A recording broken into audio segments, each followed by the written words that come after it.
Hello my dear students, welcome to Sustainable Engineering class.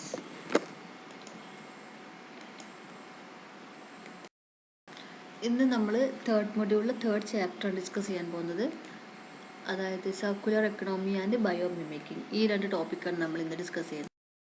First one, biomimicking.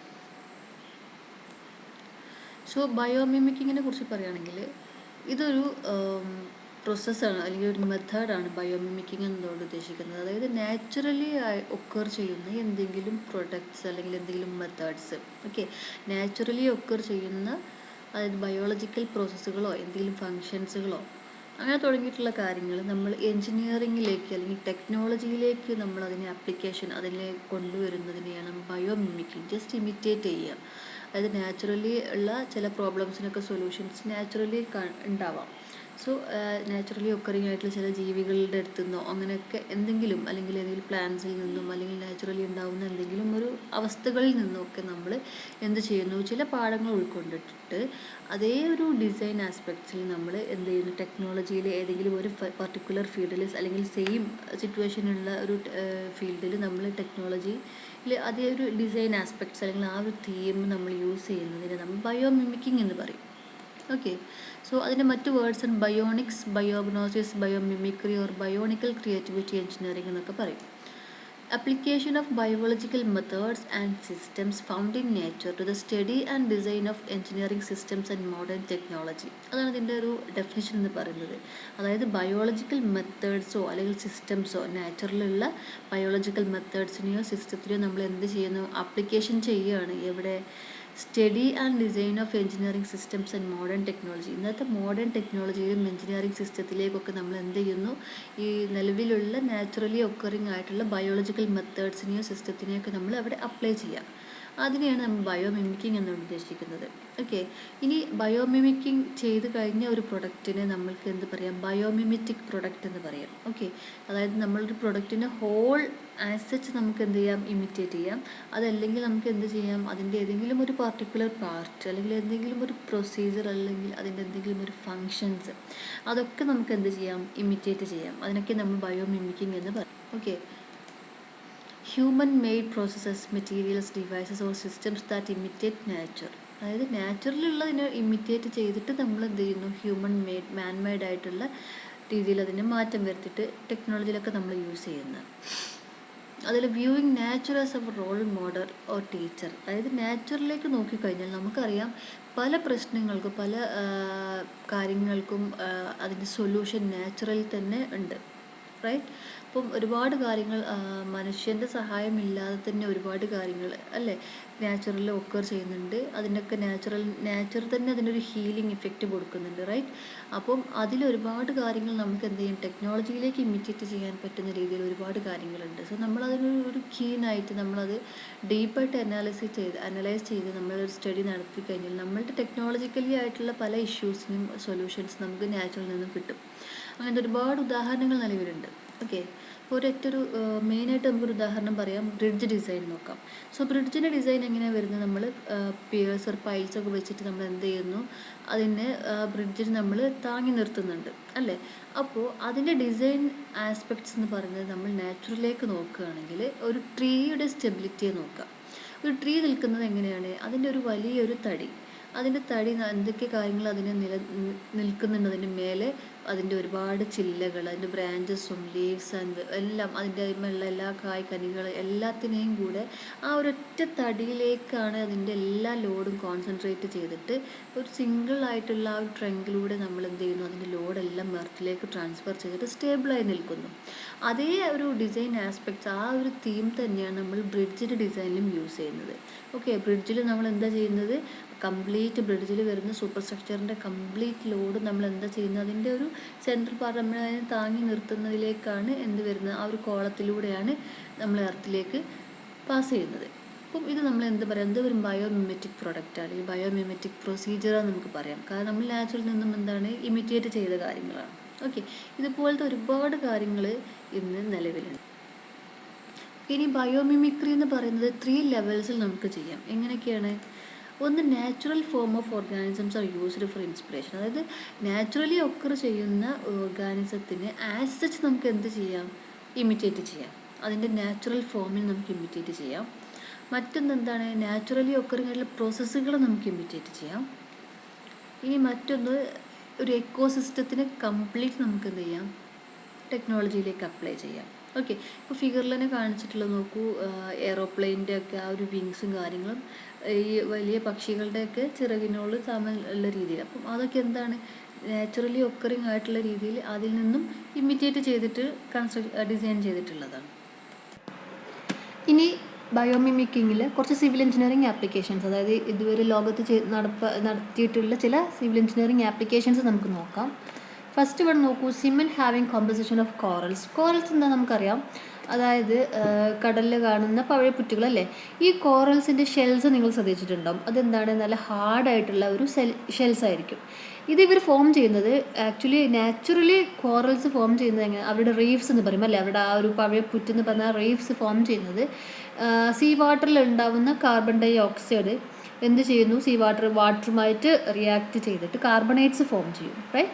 So ഈ carbonate പിന്നീട് എന്ത് ചെയ്യും, see വാട്ടറിൽ തന്നെ ഉണ്ടാവില്ല, കാൽഷ്യം എല്ലാം മിനറൽസ് എല്ലാം സീ വാട്ടറിൽ ഉണ്ടാവും. സോ ആ ഒരു കാൽഷ്യത്തിനുമായിട്ട് ഈ ഒരു കാർബണേറ്റ് റിയാക്ഷൻ നടന്നിട്ട് കാൽഷ്യം കാർബണേറ്റ് ഉണ്ടാവും.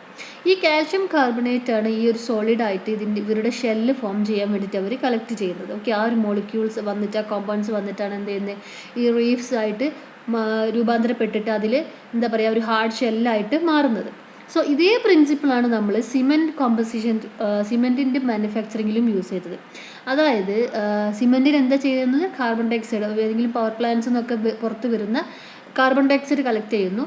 അതിന് വാട്ടറുമായിട്ട് അല്ലെങ്കിൽ സീ വാട്ടറുമായിട്ട് റിയാക്ട് ചെയ്ത് കഴിഞ്ഞാൽ അത് കാർബണേറ്റായി മാറുന്നു. പിന്നീട് അതിന് കാൽഷ്യമായി റിയാക്ഷൻ നടത്തി കഴിഞ്ഞാൽ കാൽഷ്യം കാർബണേറ്റായി മാറുന്നു. അപ്പോൾ ഒരു സോളിഡ് ഉണ്ടാവുന്നു. ആ സോളിഡിനെ കളക്ട് ചെയ്തിട്ട് അതിനെന്ത് ചെയ്യുന്നു, പിന്നെ ഡ്രയറിലൊക്കെ ഇട്ടിട്ട് അതുപോലെ പൗഡേർഡായിട്ട് മാറ്റിയിട്ട് അതിന് സിമെൻറ്റിലേക്ക് മാറ്റുകയാണ്.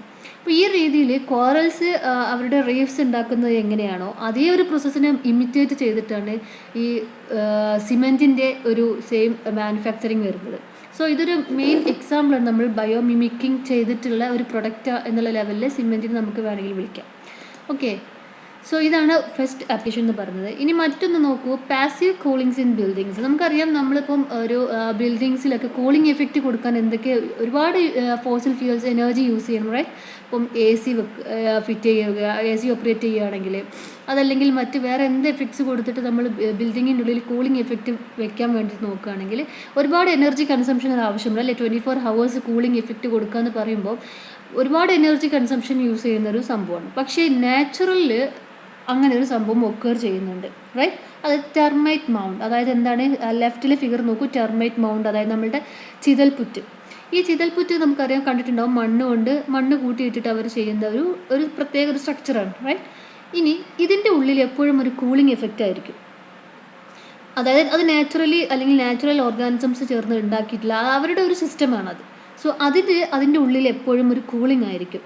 അവർ യൂസ് ചെയ്തിട്ടുള്ള സെയിം മെക്കാനിസം യൂസ് ചെയ്തിട്ട് ഇവിടെ സിംബാബ്വേയിൽ ഒരു വലിയൊരു ഷോപ്പിംഗ് കോംപ്ലക്സ് നിർമ്മിച്ചിട്ടുണ്ട്. ഈസ്റ്റ് ഗേറ്റ് കോംപ്ലക്സ് എന്ന് പറയും. ഷോപ്പിംഗ് ആൻഡ് കൊമേഴ്ഷ്യൽ ബിൽഡിംഗ് ആണത്. വലിയൊരു ലാർജസ്റ്റ് ബിൽഡിംഗ് എന്ന് വേണമെങ്കിൽ പറയാം. അതിൻ്റെ ഉള്ളിൽ എനർജി യൂസ് ചെയ്തിട്ടല്ല അവർ അവിടെ ഒരു കൂളിംഗ് സിസ്റ്റം ഉണ്ടാക്കിയിട്ടുള്ളത്.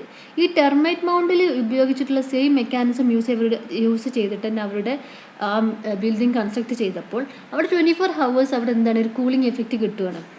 ഓക്കെ, സോ അതിൻ്റെ കൺസ്ട്രക്ഷൻ പ്രോസസ്സിലും അതുപോലെ തന്നെ അതിൻ്റെ ഘടനകളിലും അതിൻ്റെ സ്ട്രക്ചറിലൊക്കെ ഒരുപാട് ഡിഫറൻസ് ഉണ്ട്. അപ്പം അതായത് ഇതിൻ്റെ നിങ്ങൾ കൂടുതൽ ഗൂഗിൾ ചെയ്താൽ നിങ്ങൾക്കത് ശരിക്കും ഇൻട്രസ്റ്റിംഗ് ആണ് അതിൻ്റെ ഒരു ഫാക്ട്സ് എന്ന് പറയുന്നത്.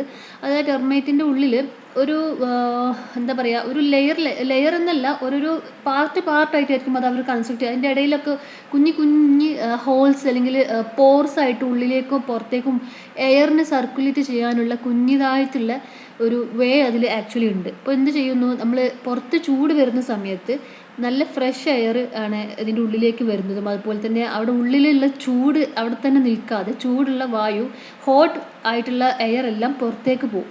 അങ്ങനെ അവിടെ കൂളിംഗ് എഫക്റ്റ് കൊടുക്കും. ഇനി പുറത്ത് തണുപ്പുള്ള സമയത്താണെങ്കിൽ എന്ത് ചെയ്യുന്നു, ആ ഒരു തണുപ്പുള്ള അല്ലെങ്കിൽ ലോ ടെമ്പറേച്ചറുള്ള എയറാണ് ഇതിൻ്റെ ഉള്ളിലേക്ക് സർക്കുലേറ്റ് ചെയ്ത് പോകുന്നത്. അങ്ങനെ ടോട്ടലി എല്ലാ ടൈമിലും ഒരു കൂളിംഗ് എഫക്റ്റ് കൊടുക്കുന്ന രീതിയിലാണ് ഈ ടെർമൈറ്റ് ഉണ്ടാവുന്നത്. അതേപോലെ തന്നെയാണ് ഈ ഒരു ബിൽഡിങ്ങിലും അവർ ശ്രദ്ധിച്ചിട്ടുള്ളത്. സോ ഇതും ഒരു ബയോ മിമിക്കിംഗ് എഫക്റ്റാണ്. ഇപ്പം ഇവിടെ പറയുന്നത് ഇതേ സ്ഥലത്ത് സിംബാബ്വേയിൽ ഇതിന് നിയറസ്റ്റ് ആയിട്ടുള്ള ഒരുപാട് ബിൽഡിങ്സിൽ കൂളിംഗ് എഫക്ട്സ് കൊടുക്കുമ്പോൾ അവരുടെ മാനുവലി ആർട്ടിഫിഷ്യൽ കൂളിംഗ് എഫക്ട്സ് കൊടുത്തിട്ടുണ്ടാക്കി ബിൽഡിങ്സിനെ കമ്പയർ ചെയ്യുമ്പോൾ ഒരു 75% എനർജി ലെസ്സർ മതി. അതായത് നമ്മളുടെ സാധാരണ നമ്മൾ യൂസ് ചെയ്യുന്ന എനർജിയുടെ ഒരു 75% അവർക്ക് ലെസ്സർ മതി ഈ ഒരു ബിൽഡിങ്ങിന് എന്നാണ് പറയുന്നത്. കാരണം ഈ ഒരു എഫക്റ്റ് അവരുടെ കൊടുത്തത് കൊണ്ടാണ്.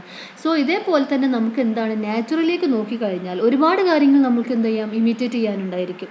സോ അത് നമുക്ക് എന്താ സസ്റ്റൈനബിൾ ആയിട്ടുള്ള ഒരുപാട് ടെക്നോളജീസ് നമുക്ക് ഡെവലപ്പ് ചെയ്യാനൊക്കെ പറ്റുന്ന രീതിയിലാണ്. So natural should be our role model.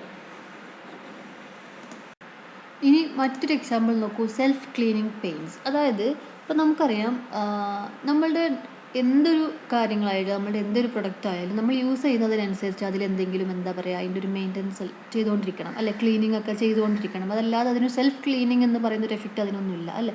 എന്തെങ്കിലും നമ്മൾ ഇപ്പം എന്തെങ്കിലും യൂസ് ചെയ്യുന്ന സമയത്ത് എന്തെങ്കിലും അതിൻ്റെയൊക്കെ സ്റ്റെയിൻസ് വരാം, ഓക്കെ, എന്തെങ്കിലും ചെളി പോലെ പറ്റി പിടിക്കാം. ചിലതൊക്കെ വാഷ് ചെയ്താൽ പോവും, ചിലത് അതിൽ നിന്ന് പറ്റി പിടിച്ച് നിൽക്കും, റൈറ്റ്. സോ നമ്മൾ പിന്നീട് കൂടുതൽ എന്ത് ചെയ്യണം, കൂടുതൽ ഡീപ്പ് ക്ലീനിങ്ങും കാര്യങ്ങളും ചെയ്ത് കഴിഞ്ഞാലേ നമുക്കത് ക്ലീൻ ആൻഡ് ഡ്രൈ ആയിട്ട് എപ്പോഴും നമുക്ക് കിട്ടുള്ളൂ. അതേ സമയത്ത് നാച്ചുറലിലേക്ക് നോക്കൂ, നാച്ചുറലി ഉള്ള ഓർഗാനിസംസ് അല്ലെങ്കിൽ നാച്ചുറലി ഒക്കറിങ് ആയിട്ടുള്ള കാര്യങ്ങളൊന്നും ഇതുപോലെ ചെളി പിടിച്ച് സ്റ്റെയിൻസായി നിന്ന് കേടായി പോയിട്ടുള്ളത് കണ്ടിട്ടില്ല. എല്ലാം എപ്പോഴും ക്ലീൻ ആയിട്ട് തന്നെ നമ്മൾ കാണുന്നത്. പ്രത്യേകിച്ചൊരു എഫക്റ്റ് എന്ന് പറയുകയാണെങ്കിൽ നമ്മുടെ ലോട്ടസ്. ഇപ്പോൾ ലോട്ടസ് ഒക്കെ നോക്കുക, ചെളിയുള്ള വെള്ളത്തിലേക്കായിരിക്കും ലോട്ടസ് ഉണ്ടാകുന്നത്, റൈറ്റ്. അപ്പം പക്ഷേ ലോട്ടസിൻ്റെ ഫ്ലവറിലോ അതിൻ്റെ ലീവ്സിലോ എപ്പോഴെങ്കിലും ചെളി പറ്റി നിൽക്കുന്ന രീതിയിൽ നമ്മൾ കണ്ടിട്ടുണ്ടാവില്ല. കാരണം എന്താണ്, അതിനൊരു സെൽഫ് ക്ലീനിങ് എഫക്റ്റാണ്. സോ നാച്ചുറൽ ഒരിക്കലും നമ്മൾ യൂസ് ചെയ്യുന്ന പോലെ ഡിറ്റർജൻസോ ഒന്നും യൂസ് ചെയ്തിട്ടല്ല അവരുടെ ക്ലീനിങ് ചെയ്യുന്നത് അല്ലേ. സോ അതിനൊക്കെ എന്താണ് ഒരു സെൽഫ് ക്ലീനിങ് മെക്കാനിസംസ് ആദ്യമേ അതിൻ്റെ ഉള്ളിൽ ഇൻബോൺ ആയി കിട്ടിയിട്ടുണ്ട്. സോ അവിടെയുള്ളൊരു എഫക്റ്റ് എന്ന് പറയുകയാണെങ്കിൽ ഇപ്പം ലോട്ടസിൻ്റെ ലീഫിൻ്റെ കാര്യം നോക്കുകയാണെങ്കിൽ അതിനൊരു ഹൈഡ്രോഫോബിക് നാച്ചറാണുള്ളത് അതിൻ്റെ സർഫസിൽ. അപ്പം എന്തെങ്കിലും റെയിൻ ഡ്രോപ്സോ വാട്ടർ ഡ്രോപ്സോ ഒക്കെ അതിൻ്റെ മേൽ വന്നു കഴിഞ്ഞാൽ ഒരിക്കലും ആ വെള്ളം അതിലൊരു നനവ് പോലെ പടരാതെ അത് എങ്ങനെയാണോ അതൊരു സ്ഫെറിക്കൽ നാച്ചുറിൽ തന്നെ അത് എക്സിസ്റ്റ് ചെയ്യും അല്ലേ. സോ ആ ഒരു സ്ഫെറിക്കൽ നേച്ചറിൽ നിന്നിട്ട് എന്ത് ചെയ്യും, അത് അങ്ങോട്ടും ഇങ്ങോട്ടും ജസ്റ്റ് ബൗൺസ് ചെയ്തിട്ട് അതിൽ നിന്നും ജസ്റ്റ് ലീവ് ചെയ്ത് പോകും, റൈറ്റ്. അങ്ങനെ വരുമ്പോൾ എന്താണ് സംഭവിക്കുന്നത്, ഈ ലീഫിൻ്റെ മേലൊക്കെ എന്തെങ്കിലും പൊടിയോ ചെളിയോ പറ്റിയിട്ടുണ്ടെങ്കിൽ തന്നെ അതെല്ലാം ഈ ഒരു വെള്ളത്തിൻ്റെ കൂടെ തന്നെ വാഷ് ഔട്ട് ചെയ്തിട്ട് അതിൽ നിന്നും ബൗൺസ് ചെയ്ത് തെന്നിപ്പോയി കഴിഞ്ഞാൽ ഈ ലീഫ് എന്തായി, ഡ്രൈ ആയി ക്ലീൻ ആയി നിൽക്കും. ഓക്കെ, ഇതെപ്പോഴും ഇങ്ങനെ ഒക്കർ ചെയ്യുന്നത് കൊണ്ട് അത് എപ്പോഴും ക്ലീൻ ആയിരിക്കും, ഡ്രൈ ആയിരിക്കും. ഈ ഒരു എഫക്റ്റ്, ഈ ഒരു ഇതിൻ്റെ പിന്നിലുള്ള ഒരു മെക്കാനിസത്തെയാണ് നമ്മൾ ഈ സെൽഫ് ക്ലീനിങ് പെയിൻസിലേക്ക് ഹ്യൂമൻസിനെ അട്രാക്റ്റ് ചെയ്യുന്നത്. അതായത് പെയിൻറ്റിൽ എന്ത് ചെയ്യുന്നു, ഇതേ ഒരു മെക്കാനിസം തന്നെ, ഈ ഒരു ഹൈഡ്രോഫോബിക് നേച്ചർ നമ്മൾ ഈ പെയിൻറ്റിങ്ങിൻ്റെ സർഫസിലേക്ക് നമ്മൾ കൊണ്ടുവന്ന് കഴിഞ്ഞാൽ അവിടെ ഇതുപോലെ പറയുന്ന രീതിയിലുള്ള അപ്പം നനവ് വന്നു കഴിഞ്ഞാലുള്ള പ്രശ്നങ്ങൾ, പൂപ്പൽ, ആ രീതിയിലുള്ള കാര്യങ്ങളൊന്നും വരില്ല. അതുപോലെ തന്നെ എന്താണ് സ്റ്റെയിൻസ് ഒന്നും പറ്റി പിടിച്ച് നിൽക്കുന്ന സ്റ്റെയിൻസ് ഉണ്ടാവാതെ ആ രീതിയിലുള്ള സെൽഫ് ക്ലീനിങ് പെയിൻസ് വരുന്നത് ഈ ഒരു എഫക്റ്റിലൂടെയാണ്. സോ ഇത് നമ്മൾ ലോട്ടസ് എഫക്റ്റ് എന്നാണ് നമ്മുടെ വേൾഡിൽ അറിയപ്പെടുന്നത്. ഇത് ലോട്ടസിൻ്റെ മാത്രം പ്രത്യേകത അല്ല, നാച്ചുറലി ഒക്കറിങ് ആയിട്ടുള്ള ഒരുപാട് ഓർഗാനിസത്തിൻ്റെയും ഒരുപാട് മെറ്റീരിയൽസിൻ്റെയും സർഫസ് ഈ രീതിയിലാണ് ഉണ്ടാക്കിയിട്ടുള്ളത്. ഇപ്പോൾ നമ്മുടെ നാട്ടിൽ പറയുകയാണെങ്കിൽ നമുക്ക് എക്സാമ്പിൾ പറയാം, ചേമ്പ് എന്ന് പറയുന്നൊരു സംഭവം, ചേമ്പിൻ്റെ ഇല അതുപോലെയാണ് അല്ലേ. ആ ഒരു വെള്ളം വന്നു കഴിഞ്ഞാലും അതിങ്ങനെ ജസ്റ്റ് റിപ്പൽ ചെയ്ത് ബൗണ്ട് ചെയ്തിട്ട് അങ്ങനെ ഇറങ്ങി പോകാമെന്നല്ലാതെ നനവ് വരില്ല. ഈ ഒരു എഫക്റ്റ് അപ്പം അതിൽ മൈക്രോസ്കോപ്പിക് ലെവൽ ഇതിൽ സ്റ്റഡീസൊക്കെ നടത്തി കഴിഞ്ഞപ്പോൾ മനസ്സിലാക്കിയത് ഇതിൻ്റെ സർഫസ് എന്ന് പറഞ്ഞാൽ 2 ലെവലായിട്ടാണ് ഇതിൻ്റെ സർഫസ് ബിൽഡ് ചെയ്തിട്ടുള്ളത്. ഓക്കെ, സോ എന്നിട്ട് അതും ആ രണ്ട് ലെവലും കഴിഞ്ഞിട്ട് അതിൻ്റെ മേൽ ചെറിയൊരു വാക്സി കോട്ടിങ്ങും കൂടെ കൊടുത്തിട്ടുണ്ട്. അതുകൊണ്ട് എന്താണ് ഹൈഡ്രോഫോബിക് എഫക്റ്റ് ഭയങ്കരമായിട്ട് കൂടുതലാണ്. സോ അതേ ഒരു എഫക്റ്റ് നമ്മൾ എന്ത് ചെയ്യുന്നു, ഈ പെയിൻറ്റിങ്ങിൽ കൂടെ, ഈ ഒരു സെൽഫ് ക്ലീനിങ് പെയിൻറ്റിൽ കൂടെ നമ്മൾ ഉൾപ്പെടുത്തി കഴിഞ്ഞാൽ ഈ ഒരു എഫക്റ്റ് തന്നെ നമുക്ക് നമ്മളുടെ കിട്ടും, നമ്മുടെ ബിൽഡിങ്സിൻ്റെ മേലും കിട്ടും. ഓക്കെ, അപ്പം അതാണ് ഈ ഒരു സെൽഫ്. അപ്പോൾ ടോട്ടലി പറയുകയാണെങ്കിൽ നമ്മൾ മനുഷ്യർക്കാണ് കൂടുതലും എന്താണ് പ്രഷറുകൾ കൂടിക്കൊണ്ടിരിക്കുന്നത്. അതായത് നമ്മുടെ എനർജി, വാട്ടർ, മെറ്റീരിയൽ, ഫുഡ്, ഇതെല്ലാം എന്താ പറയുക ആവശ്യത്തിന് തികയാതെ വരികയും അല്ലെങ്കിൽ അതുമായി ബന്ധപ്പെട്ട ഒരുപാട് കാര്യങ്ങൾ, മെയിൻ്റനൻസും കാര്യങ്ങളും ഒക്കെ നമ്മളുടെ പ്രഷർ നമ്മൾക്ക് ഇൻക്രീസ്ഡ് പ്രഷറാണ്. അതേസമയത്ത് നേച്ചറിന് എന്താണ് ഇതൊക്കെ ആദ്യമേ അറിയാം, ഈ പ്രോബ്ലംസ് ഒക്കെ വരുമെന്നും ഈ പ്രോബ്ലംസ് വരുമ്പോൾ എന്ത് മെക്കാനിസംസ് അല്ലെങ്കിൽ റെമഡീസ് ആയിരിക്കണം എന്നുള്ളതൊക്കെ നേച്ചറിന് അറിയാം. അതുകൊണ്ട് തന്നെ എല്ലാം ആ ഒരു സിസ്റ്റമാറ്റിക്കലി എല്ലാം പോകുന്നതുകൊണ്ട് ഒരു പ്രശ്നങ്ങളൊന്നും ഇല്ലാതെ പോകുന്നു. സോ നമ്മൾ എന്ത് ചെയ്താൽ മതി, ഹ്യൂമൻസിന് ഏറ്റവും നല്ല റോൾ മോഡൽ അല്ലെങ്കിൽ ടീച്ചർ എന്ന് പറയുന്നത് എന്താണ്, നേച്ചർ തന്നെയാണ്. അവിടെയുള്ള എക്കോളജിക്കൽ ഡിസൈൻ പ്രിൻസിപ്പിൾസിൽ നിന്ന് തന്നെ നമുക്ക് എന്ത് ചെയ്യാം, എഞ്ചിനീയറിംഗ് പ്രോജക്ട്സുകളിലേക്കൊക്കെ അതിൽ നിന്നും കിട്ടുന്ന ഓരോ മെക്കാനിസം, അതിൻ്റെ ഓരോ ത്രെഡുകൾ നമുക്ക് കിട്ടിക്കഴിഞ്ഞാൽ നമ്മളുടെ പ്രോജക്ട്സുകൾ നമുക്ക് എന്ത് രീതിയിൽ ആ ഒരു സസ്റ്റൈനബിൾ ആയിട്ടുള്ള രീതിയിൽ, അതായത് നാച്ചുറലി ഒരു എൻവയോൺമെൻറ്റൽ എക്കോ ഫ്രണ്ട്ലിയുമായിരിക്കും, നമ്മൾക്ക് നമ്മളുടെ ടെക്നോളജി വൈസ് ഇമ്പ്രൂവ് ചെയ്യാനും പറ്റുന്ന രീതിയിൽ ഒരു എക്കോ ഫ്രണ്ട്ലി ആയിട്ട് തന്നെ പോകാൻ പറ്റുന്ന രീതിയിൽ നമുക്ക് നാച്ചുറലിൽ നിന്ന് തന്നെ ഒരുപാട് ലെസൺസ് പഠിക്കാനുണ്ട്. സോ അതാണ് ബയോ മിമിക്കിംഗ് എന്നൊരു എഫക്റ്റ്. സോ ഒരുപാട് ഗൂഗിൾ ചെയ്ത് കഴിഞ്ഞാൽ ഒരുപാട് ഇൻട്രസ്റ്റിംഗ് ഫാക്ടേഴ്സ് നമുക്ക് ഈ ബയോ മിമിക്കിംഗ് ഉള്ള ഒരു ഫാക്ടറിൽ നമുക്ക് കിട്ടാനുണ്ട്. സോ എല്ലാവരും അതിനെക്കുറിച്ച് കൂടുതൽ സ്റ്റഡി സ്വയം നടത്തി നോക്കണം.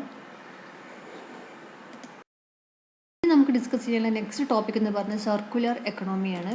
അപ്പം എന്താണ് സർക്കുലർ എക്കണോമി നോക്കൂ. Economic system of closed loops in which raw materials, components and products lose their value as little as possible.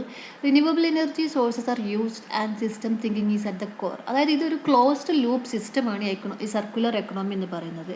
അതിലെന്താ ചെയ്യുന്നത്, ഇതിൽ റോ മെറ്റീരിയൽസ്, കമ്പോണൻസ്, പ്രൊഡക്ട്സിനൊക്കെ എന്ത് ചെയ്യണം, മാക്സിമം അതിൻ്റെ ഒരു വാല്യൂ കുറച്ചിട്ട് മോർ റിന്യൂവബിൾ എനർജി സോഴ്സസ് ഒക്കെ യൂസ് ചെയ്യുന്ന രീതിയിലുള്ള ഒരു എക്കണോമിക് സിസ്റ്റമാണ് എന്ത്, സർക്കുലർ എക്കണോമി എന്ന് പറഞ്ഞത്. ഇനി world economic forum's definition for circular economy നോക്കൂ. ഈ circular economy is an industrial system that is restorative or regenerative by intention and design. It replaces the end of life concept with restoration, shifts towards the use of renewable energy, eliminates the use of toxic chemicals which impair reuse and return to the biosphere, and aims for the elimination of waste through superior design of materials, products, systems and business models. അതായത് ഇതൊരു restorative അല്ലെങ്കിൽ regenerative ആയിട്ടുള്ളൊരു design, ആ ഒരു സിസ്റ്റമാണ് ഇതിൽ use ചെയ്യുന്നത്. അതായത് നമ്മൾ എൻഡ് ഓഫ് ലൈഫ് കോൺസെപ്റ്റിന് പകരം അതിനെ ഉള്ള പ്രോഡക്റ്റിനെ റീസ്റ്റോർ ചെയ്യുന്നു. അതുപോലെ തന്നെ റിന്യൂവബിൾ എനർജിയിലേക്ക് നമ്മൾ അതിൻ്റെ യൂസിലേക്ക് നമ്മൾ ഷിഫ്റ്റ് ചെയ്യുന്നു. മാക്സിമം ടോക്സിക് കെമിക്കൽസിൻ്റെ ഒക്കെ യൂസ് കുറക്കുന്നു. അതുവഴി നമ്മൾ എന്താ ചെയ്യുന്നത്, എലിമിനേഷൻ ഓഫ് ദ വേസ്റ്റ് അല്ലേ.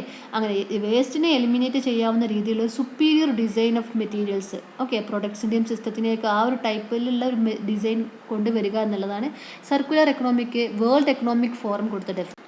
ഇനി ഈ സർക്കുലർ എക്കണോമിയുടെ പ്രിൻസിപ്പിൾസ് എന്തൊക്കെയാണെന്ന് നോക്കാം. ഫസ്റ്റ് വൺ നോക്കൂ, സസ്റ്റൈനബിൾ പ്രൊക്യൂർമെൻറ്റ്. സസ്റ്റൈനബിൾ പ്രൊക്യൂർമെൻറ്റ് ഉദ്ദേശിക്കുന്നത് development and implementation of a responsible purchasing policy. ഒരു റെസ്പോൺസിബിൾ ആയിട്ടുള്ള ഒരു പർച്ചേസിംഗ് പോളിസിയുടെ ഇംപ്ലിമെൻറ്റേഷൻ, അതുപോലെ ഡെവലപ്മെൻറ്റ്. മറ്റൊരു പ്രിൻസിപ്പൽ എന്ന് പറഞ്ഞാൽ എക്കോ ഡിസൈൻ, അതായത് എക്കോ ഫ്രണ്ട്ലി ആയിട്ടുള്ള ഡിസൈനിങ്. അതായത് എന്താ പറയുക, ഇപ്പോൾ ഒരു പ്രൊഡക്റ്റ് എടുത്തു കഴിഞ്ഞാൽ അതിന് ലൈഫ് സൈക്കിൾ, നമ്മൾ നേരത്തെ പഠിച്ചു, ലൈഫ് സൈക്കിൾ അനാലിസിസ് ഒക്കെ പഠിച്ചല്ലോ, അതിലൊരുപാട് എൻവയോൺമെൻറ്റൽ ഇമ്പാക്ട്സ് ഉണ്ടെന്നൊക്കെ പഠിച്ചു. സോ ആ ഇമ്പാക്ട്സ് മാക്സിമം കുറക്കുന്ന രീതിയിലായിരിക്കണം നമ്മൾ എന്ത് ചെയ്യേണ്ടത്, ഈ ഓരോ പ്രൊഡക്റ്റിൻ്റെയും അല്ലെങ്കിൽ ആ ഒരു പ്രോസസ്സിൻ്റെയൊക്കെ ഡിസൈൻ ചെയ്യേണ്ടത്. ആ രീതിയിൽ എക്കോ ഫ്രണ്ട്ലി ഡിസൈൻ ചെയ്യണം. അതുപോലെ തന്നെ ഇൻഡസ്ട്രിയൽ ആൻഡ് ടെറിട്ടോറിയൽ എക്കോളജി, അതായത് നമുക്ക് എന്താ പറയുക, ഒരു എക്കോ ഇൻഡസ്ട്രിയൽ സിനർജീസ് സെർച്ച് ചെയ്യാം. അതായത് ഇപ്പം ഒരു കമ്പനി എടുത്താൽ ആ ഒരു കമ്പനിയിൽ നിന്നും വരുന്ന അല്ലെങ്കിൽ ആ ഒരു ഫാക്ടറിയിൽ നിന്നൊക്കെ വരുന്ന വേസ്റ്റ് എന്ന് പറയുന്നത് നമുക്ക് എന്ത് ചെയ്യാം, മറ്റൊരു കമ്പനിക്ക് റിസോഴ്സായിട്ട് യൂസ് ചെയ്യാം അല്ലേ. ആ രീതിയിൽ ഒരുപാട് പ്രൊജക്ട്സ് ഇപ്പോൾ നടന്നുകൊണ്ടിരിക്കുന്നുണ്ട്. അപ്പോൾ അതിപ്പോൾ നമ്മളിപ്പം സിവിലിൻ്റെ ആപ്ലിക്കേഷൻസിൽ തന്നെ പറയുകയാണെങ്കിൽ ചില സ്ലാഗിൻ്റെ ഒക്കെ, അതുപോലെ എന്തെങ്കിലും മാനുഫാക്ചറിങ്ങിൽ നിന്നും വരുന്ന വേസ്റ്റ് പ്രൊഡക്ട്സ് എടുത്തിട്ട് നമ്മൾ സിമെൻറ്റിലേക്ക് അല്ലെങ്കിൽ കോൺക്രീറ്റ് മിക്സ് ചെയ്യാനൊക്കെ യൂസ് ചെയ്യുക. ആ രീതിയിൽ നമ്മൾ ഒരുപാട് പ്രൊജക്ട്സുകൾ നമ്മൾ നിലവിൽ ചെയ്തുകൊണ്ടിരിക്കുന്നുണ്ട് അല്ലേ. സോ അപ്പോൾ എന്ത് ചെയ്യാം, നമുക്ക് ഒരു കമ്പനിയിൽ നിന്ന് വരുന്ന വേസ്റ്റ് നമുക്ക് കളക്ട് ചെയ്തിട്ട് മറ്റൊരു കമ്പനിയുടെ ആവശ്യത്തിനുള്ള റിസോഴ്സസ് ആയിട്ട് കൊടുക്കാം. അപ്പോൾ എന്തായി, അവിടുത്തെ വേസ്റ്റ് മെറ്റീരിയൽസിൻ്റെ കുറവ് വന്നു അല്ലേ, വേസ്റ്റിൻ്റെ എലിമിനേഷൻ കുറഞ്ഞു. മറ്റൊരു കാര്യം എന്താണ്, മറ്റൊരു കമ്പനിക്ക് എന്താണ്, നാച്ചുറലി ഉള്ള റിസോഴ്സസിൽ നിന്നും പ്രഷർ കുറയും അല്ലേ. അപ്പോൾ ഈ ഒരു ഇത് നമുക്ക് ഇഷ്ടംപോലെ കിട്ടും, ഈ ഒരു വേസ്റ്റ് നമുക്ക് ഇഷ്ടംപോലെ കിട്ടുന്നതുകൊണ്ട് നാച്ചുറലായിട്ടുള്ള മറ്റ് റോ മെറ്റീരിയൽസിലേക്ക് നമുക്ക് പോവാതെ എന്ത് ചെയ്യും, അത് കുറച്ചും കൂടി നമുക്ക് സംരക്ഷിക്കാൻ പറ്റും. ആ രീതിയിലുള്ള ഒരു ഇതാണ് ഇൻഡസ്ട്രിയൽ ആൻഡ് ടെറിട്ടോറിയൽ എക്കോളജി സൃഷ്ടിക്കുക എന്ന് പറയുന്നത്. പിന്നെ എക്കണോമിക്സ് ഓഫ് ഫങ്ഷനാലിറ്റി, അതായത് ഒരു collaborative economy that favours use over possession and that tends to sell services related to products rather than the products themselves. അതായത് അവരുടെ പ്രൊഡക്ട്സ് പ്രൊഡ്യൂസ് ചെയ്യുന്നതിനേക്കാൾ കൂടുതൽ സർവീസസ് സെല്ല് ചെയ്യുക എന്നുള്ളതാണ് എക്കണോമിക്സ് ഓഫ് ഫങ്ഷനാലിറ്റി കൊണ്ട് ഉദ്ദേശിക്കുന്നത്. പിന്നെ responsible consumption, rational consumption and choice of products according to social and ecological criteria. അതായത് റാഷണൽ കൺസംഷൻ ആയിരിക്കും റെസ്പോൺസിബിൾ കൺസംഷനോട് ഉദ്ദേശിക്കുന്നത്. എന്താണ് സോഷ്യൽ ആൻഡ് എക്കോളജിക്കൽ ക്രൈറ്റീരിയക്ക് അക്കോർഡിംഗ് ആയിട്ടുള്ള പ്രൊഡക്റ്റിൻ്റെ കൺസംഷൻ വരുന്നത്. പിന്നെ extending the duration of use. Extending duration of use കൂട്ടുക എന്ന് പറഞ്ഞാൽ എങ്ങനെയാണ് ഒരു പ്രൊഡക്റ്റിൻ്റെ ഡ്യൂറേഷൻ എങ്ങനെയാണ് കൂട്ടുക? നമുക്കതെന്താ ചെയ്യാം? റിപ്പയർ ചെയ്തിട്ട് യൂസ് ചെയ്യാം അല്ലേ? നമ്മൾ ചെറിയ എന്തെങ്കിലും കേട് പറ്റുമ്പോൾ നമ്മളത് ഒഴിവാക്കാതെ വേസ്റ്റ് ചെയ്യാതെ നമുക്കത് റിപ്പയർ ചെയ്യാം, അല്ലെങ്കിൽ റീയൂസ് ചെയ്യാം, അല്ലെങ്കിൽ റീസൈക്കിൾ ചെയ്യാം. ഈ രീതിയിൽ നമുക്ക് എന്ത് ചെയ്യാം? ഈ ഒരു പ്രോഡക്റ്റിൻ്റെ യൂസ് നമുക്ക് ഡ്യൂറേഷൻ കൂട്ടാൻ പറ്റും. പിന്നെ റീസൈക്ലിംഗ്, നമ്മൾ നേരത്തെ പറഞ്ഞ പോലെ തന്നെ മെറ്റീരിയൽസിനെ റിക്കവർ ചെയ്യുക, അല്ലെങ്കിൽ ക്രിയേറ്റ് ചെയ്തിട്ട് വേറെ രീതിയിലേക്ക് അതിനെ മാറ്റിക്കൊണ്ടിട്ട് യൂസ് ചെയ്യുന്നതാണ് റീസൈക്ലിംഗ്. സോ ഇങ്ങനെയൊക്കെ ചെയ്ത് കഴിഞ്ഞാൽ നമുക്ക് എന്ത് സംഭവിക്കുന്നു? ഓൾ ടുഗദർ എല്ലാത്തിൻ്റെയും ഒരു മെയിൻ ഔട്ട്കം എന്ന് പറയുന്നത് വേസ്റ്റിൻ്റെ എലിമിനേഷനാണ്, റൈറ്റ്? അതിനോട് കൂടി തന്നെ എക്കണോമിക്കലി ഇൻക്രീസും വരണം. ആ രീതിയിലാണ് സർക്കുലർ എക്കണോമി ക്രിയേറ്റ് ചെയ്തിട്ടുള്ളത്. ഓക്കെ, ഇത്രയേ ഉള്ളൂ നമ്മൾ ഇന്നത്തെ ടോപ്പിക്കിൽ ഡിസ്കസ് ചെയ്യാൻ. ബയോമിമിക്കിങ് നമ്മൾ എന്തൊക്കെയാണ് പറഞ്ഞു, സർക്കുലർ എക്കണോമിയെ കുറിച്ചും പറഞ്ഞു. നെക്സ്റ്റ് നമുക്ക് എൻവിറോൺമെൻറ്റൽ ഇമ്പാക്റ്റ് അസസ്മെൻ്റ് ആണ് നമ്മൾ നെക്സ്റ്റ് വീഡിയോയിൽ നമ്മളത് ഡിസ്കസ് ചെയ്യും. Thank you.